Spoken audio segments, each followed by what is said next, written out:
سلام، بریم ببینیم توی این باکس گوگولی مگولی چه خبره. مرحله اول که این آینشم جادویی طوره، یعنی کج و کلا نشونتون میده. حس میکنم خیلی دارم لاک پشتی عمل میکنم، نه؟ این نامه دعوت به هاگوارتسه. جدی میفرمایین؟ جدی میفرمایین؟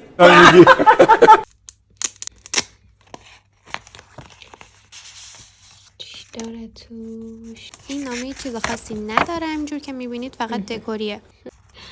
خیلی خوشگله، نظر خیلی خلاقانه است. خلاقانه جیبمونو میزنن. این از اینجا چی داریم؟ 4 تا پالت سایه گوگولی که هر کدوم 4 تا رنگ متفاوت داخلشه. هر رنگم الهام گرفته از رنگ لباسای یکی از گروه‌های جادوگری مدرسه. این چیه؟ خیلی خوش رنگه، خیلی خیلی خیلی. اسم گروه اینجا نوشته. اینم فکر میکنم این اسمایی که اینجا نوشته فکر میکنم شعارهای هر گروهه، یعنی شعارهای این گروهه فکر کنم. اینو بذاریم سر جاش، حالا بعدا رنگاشم امتحان میکنیم. بعدی رنگو ببین، فقط رنگو ببین چقدر خوشگله. این چقدر نازه، رنگایی که شاینه خیلی خوشگله. قرمزه فکر میکنم به درست یادم باشه مربوط به گروهی که خود هری توش بود. آره همونه، گریفیندور بود. اینجا هم همینو نوشته. چقدر این خوش رنگه، وای خدا. اینم یه شاین خیلی ریزی داره توش. سایه هاش رنگای خیلی خوشگلی داره، ولی مشکلی که وجود داره شبیه این سایه پودریایی که دونه 100 تومن میخری. به محض اینکه میخوای استفاده کنی پودر میشه. بگذاریم، شما فقط روخ کارو ببین چقدر خوشگله آخه. وای خدا. این میگن که اینو من نفهمیدم خودم چیه، ولی میگن که چیز سر کلاس گیاه شناسی، اون گیاهی که جادویی بود و اینا، این مثلا نماد اونه، ولی خودم زیاد یادم نمیاد. در رابطه با اینم مشکلی که وجود داره بعد از یه مدتی استفاده میکنی اون اکلیلای سرش، یعنی اون شاینا میره کلن، ولی خب چون خوشگله میبخشیمش. رنگ خاصی نداره، فقط شاینه.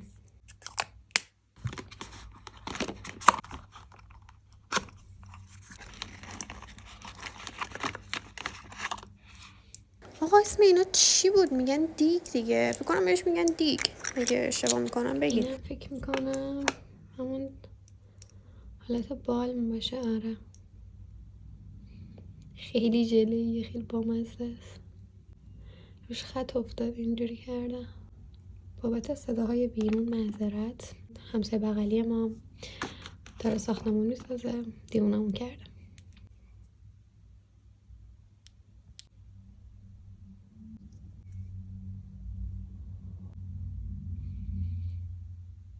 آره این فقط بالمه، چیز خاصی نیست.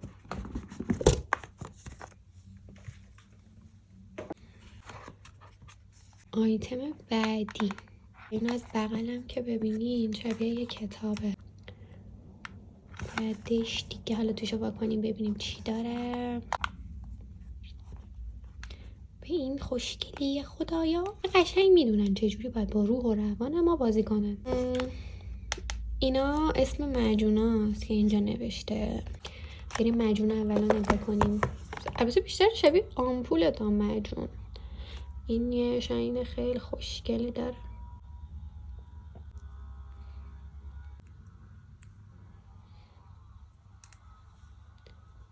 سرش این شکلیه. وای خیلی خوشگله، خیلی خوشگله، خیلی واقعا خوشگله. نگاه کنید خیلی هم چربه، لبا رو خشک نمیکنه. بعدی به نظرم یکی از مشکلات شیگلم کم بودن حجم محصولاتشه. نسبت به قیمت واقعا حجم کمی داره. اینم که همونجوری شاینه، فقط سبزه.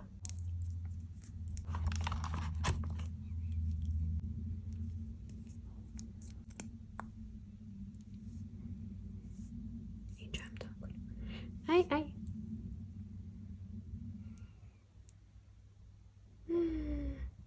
وای خدا، این خیلی خوشگله.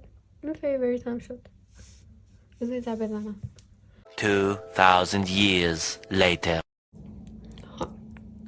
و آخری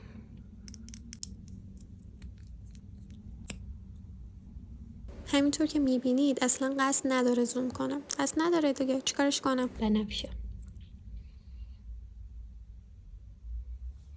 خیلی خوشگله واقعا. 100 بار گفتی فهمیدیم دیگه ای بابا.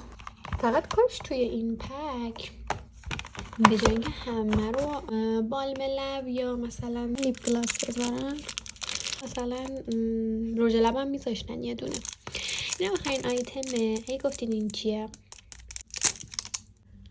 ببینید دستشو گفتن خودشون انگار که ترکیبی از چوب جادو و جاروهایی که سوار میشدن. این آیتم ترکیبیه. زوم کنه. خیلی هم جنس براشش به نظرم خوبه واقعا. ببینید دیگه.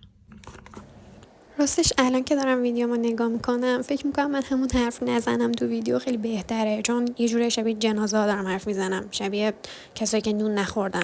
یکی نیست بگیم مگه مجبوری آخه. خب از این وای دلم نمیاد. یکم پودر شد. چرا؟ طبیعی بود یا پیگمنتش خوبه؟ عالیه. چقدر پیگمنت داره. خودم نمیدونم مثلا چه جوری الان دلم اومده استفاده کنم. خیلی دلم اومد دیگه. خلاصه که بذار این رنگ کمرنگش هم امتحان کنیم ببینیم کمرنگش هم انقدر پیگمنت داره یا نداره.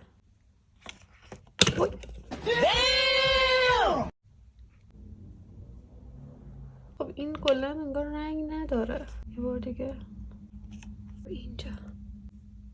من که واقعا هیچی نمیبینم. این یکی چی؟ آره خدا این دیگه پیگمنت داره. خوبم هست. نمیدونم دوست داشتین ویدیو رو یا نه. من سعیمو کردم که بتونم همه چی رو با جزئیات نشون بدم. حالا اینکه واقعا میارزه یا نه با خودتون. خدافظ.